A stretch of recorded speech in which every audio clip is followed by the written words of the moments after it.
मित्रों, हिंदू धर्म के गरुड़ पुराण में जीवन और मृत्यु के बाद होने वाली कई चीजों के बारे में उल्लेख मिलता है। जब किसी व्यक्ति की मृत्यु हो जाती है तो 13 दिनों तक उसके घर में गरुड़ पुराण का पाठ किया जाता है। अब आप में से कई लोगों ने ये भी देखा होगा कि जब आत्मा शरीर छोड़ती है तो वो व्यक्ति बहुत तड़पने लगता है। लेकिन क्या आपने कभी सोचा है कि ऐसा क्यों होता है? अगर नहीं तो चलिए मिलकर जानते हैं आज की हमारी इस वीडियो में। और पहले ये समझते हैं कि आखिर मृत्यु के नियम है क्या। तो होता ये है कि आत्मा एक देह को त्याग कर अन्य प्रकार के अनुभव प्राप्त करने के लिए दूसरे देह को धारण करती है। जिस तरह कोई भी मनुष्य रात में पहने हुए कपड़े पहनकर अपने कार्यालय नहीं जाता और न ही दफ्तर के कपड़े पहनकर दूसरे काम करता है, वो मौके के अनुसार कपड़े पहनता है। यही बात आत्मा के विषय में भी लागू होती है। अब बिना उपयोग वाले कपड़ों को बदलना किसी के लिए भी पीड़ा की बात नहीं होती, और विशेषकर जब पुराने वस्त्र त्याग कर नए वस्त्र धारण करने हो तब तो कष्ट की कोई वजह होती ही नहीं। इसी तरह जब जीव ये पाता है कि उसका वर्तमान शरीर उसके लिए अब योग्य नहीं, तब वो उस जीर्ण शरीर का त्याग कर देता है। शरीर के इस जीर्णत्व का फैसला उसे धारण करने वाला ही कर सकता है, क्योंकि जीर्णत्व का संबंध न तो धारणकर्ता की आयु से होता है और न ही उसकी शारीरिक अवस्था से। और तो और मृत्यु केवल उन्हीं को डराती है जिसे उसका ज्ञान नहीं होता। लेकिन वही मृत्यु के रहस्य एवं संकेतार्थों को समझने वाले मनुष्य को कोई पीड़ा नहीं होती, बिल्कुल उसी तरह जैसे वस्त्र बदलने से शरीर को कोई दर्द नहीं होता। इस दृष्टि से देखने पर जीव का देह त्याग विकास के लिए ही होता है, ताकि वो नए अनुभवों की प्राप्ति के लिए सही देह को धारण कर सके।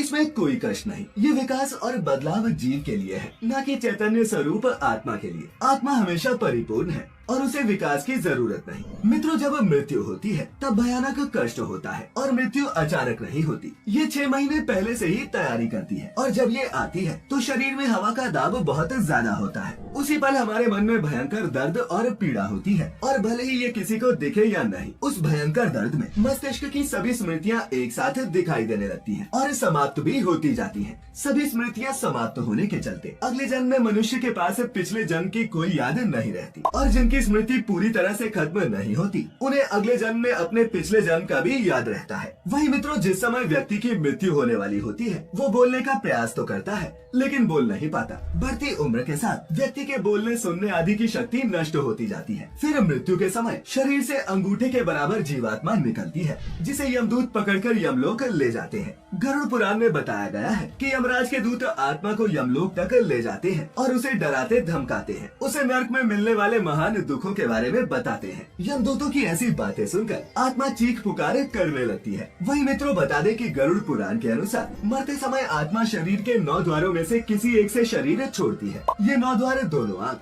दोनों कान, दोनों नासिका, मुंह और फिर उत्सर्जन भाग होते हैं। अब जिस मनुष्य की आत्मा उत्सर्जन भाग से निकलती है, मरते समय वो मल मूत्र त्याग देते हैं, और इस तरह से प्राण का त्यागना उचित नहीं माना जाता। इस महापुराण में श्री हरि नारायण गरुड़ को बताते हैं कि जो लोग मोह माया में फंसे होते हैं, जिनके भीतर जीने की इच्छा बहुत ज्यादा होती है और घर वालों की तरफ ज्यादा ही मोह होता है, ऐसे लोगों की मृत्यु करीब आने पर उनकी आंखें काम करना बंद कर देती है, कानों से सुनाई देना बंद हो जाता है और कफ की दिक्कत होने लगती है। वो चाहकर भी किसी से कुछ नहीं बोल पाते। ऐसे लोग अपने परिवार के मोह के चलते प्राणों को छोड़ना नहीं चाहते। फिर यमराज के दूत बलपूर्वक उनके प्राण निकालते हैं, और ऐसे में जब उनके प्राण आँखों से बलपूर्वक निकाले जाते हैं तो उनकी आंखें उलट पलट जाती हैं। वहीं शास्त्रों के मुताबिक जो लोग जीवन भर धर्म के रास्ते पर चलते हैं उनके प्राण मुंह से निकलते हैं, और ये बहुत ही अच्छा माना गया है। इसके साथ ही जिन लोगों के प्राण ऐसे निकलते हैं उन्हें यमलोक में ज्यादा दर्द नहीं भोगना पड़ता, जबकि इनकी मृत्यु के समय इनका मुंह बिगड़ जाता है।